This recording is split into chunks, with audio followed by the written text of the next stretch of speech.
Now coming to the second stanza, it reads, Sophocles long ago heard it on the Aegean, and it brought into his mind the turbid ebb and flow of human misery. We find also in the sound a thought, hearing it by this distant northern sea.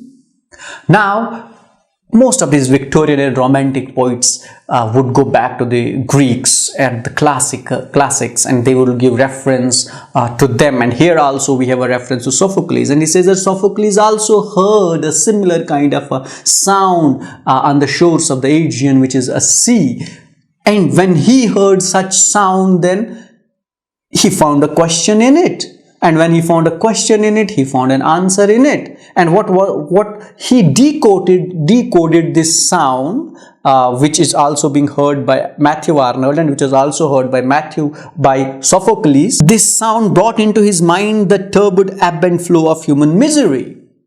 So what did he understand by this sadness of this sound? See, the eternal note of sadness which was heard by Matthew Arnold was also heard by Sophocles. Now Sophocles decoded the sadness in it was related to the human misery, human problems, human difficulties, which were very rational, which were very natural, which were very obvious at that time.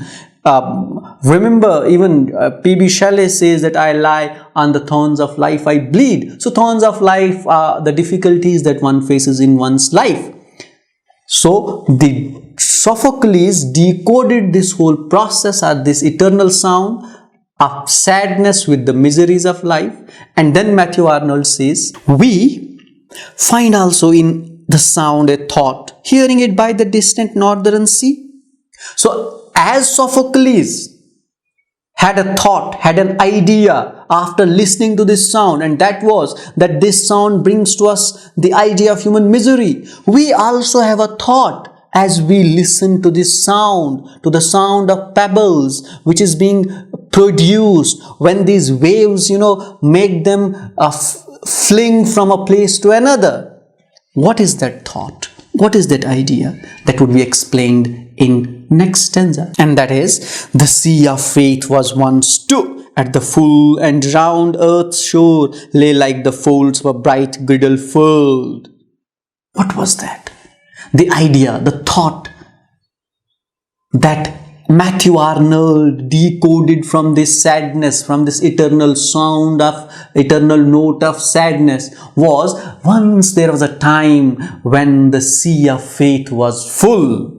Which means that the religion was established, people believed in religion, and this religious mythology or this religious ideology spread throughout the world. It engulfed the world, it encircled the world, and everything got meaning from that.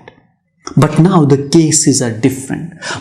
Now the scenarios have changed. But now I only hear its melancholy, long withdrawing roar, retreating to the breath of the night. But now the sea of faith is not full.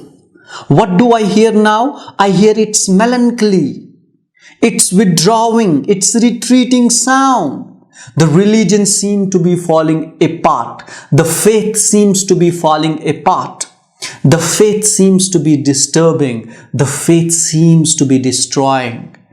And the destruction of faith is going to create a lot of trouble to the whole world, a lot of trouble to the society. It may end up into a world of anarchy. Now, Sophocles heard the miseries, and Matthew Arnold heard the destruction of the faith, the abolishment of the faith, the trouble in faith, down the vast edges, drearer and naked shingles of the world. And as this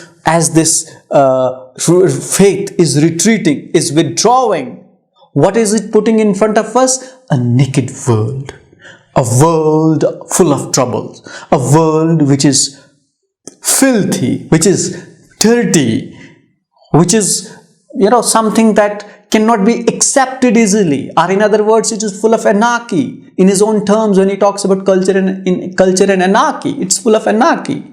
It's completely disgusting. How? Because of the retreating of the faith. That was the third stanza of the poem. Now in this stanza, the comparisons are complete, the comparison between Sophocles and Matthew Arnold. As he said in the earlier stanza, that Sophocles also heard the same tune, the same voice, the same sound when he was on the shore of the Aegean river, as do we here. And when he heard, he decoded it for the human misery. And as we hear, we are decoding it for the loss of faith, for the loss of culture, for the loss of morals, for the loss of values in the Victorian society.